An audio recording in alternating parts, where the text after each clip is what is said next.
In Stalingrad, my familiar life was burned out.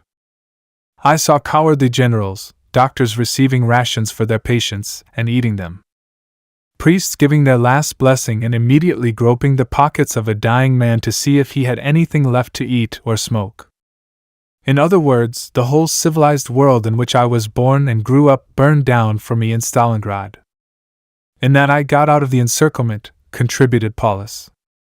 I came to the regimental chief after the Soviet command had distributed a leaflet, which in content was very encouraging. I said to him, "It just has to be accepted." And then, despite the fact that I was wounded, I went to the main army headquarters to Paulus. And amazingly enough, I managed to get there.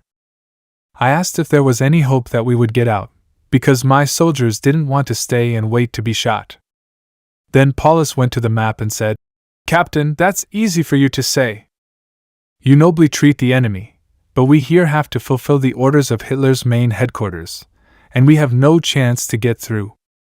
The nearest troops in 300 kilometers to the west of us, and the distance between us is constantly increasing." At the words of Paulus I replied, "Then I do not see the point of holding on." For some time he delayed. Paulus in general was a man slow, and then suddenly said, "Captain, it is that difficult hour when the initiative passes to the lower ranks."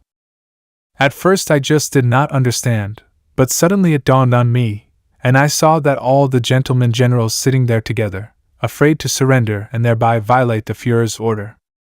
It became clear that it was up to us to decide, although if we junior officers fail, Hitler will put us against the wall, because we did not fulfill his orders. I made a decision that I will no longer senselessly condemn soldiers to death.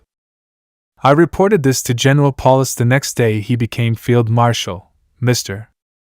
Colonel General, I report the departure of my unit." The same night I myself established communication with the Red Army. The Russians threw out leaflets with the password.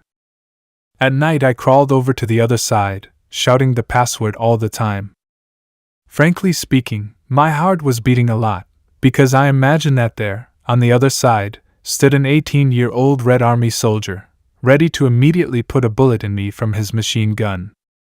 And yet I got there safely then.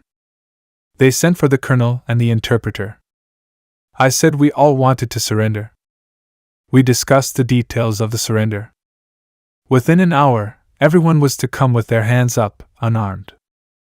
When I returned to my men in the unit, 2 lieutenants from the neighboring 44th Division were standing there. They reported on behalf of their general that he had heard of my intention to surrender or even desert, and that he would order anyone who tried to cross to the Russians to be shot. My men confirmed that their machine guns were standing here. I wanted to save my soldiers, not put them under German bullets. So I snuck back to the Russians and explained the situation.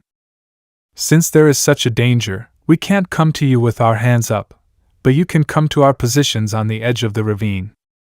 And the soldiers of the 44th Division won't be able to see what's going on in this ravine. I promise not a single shot will be fired."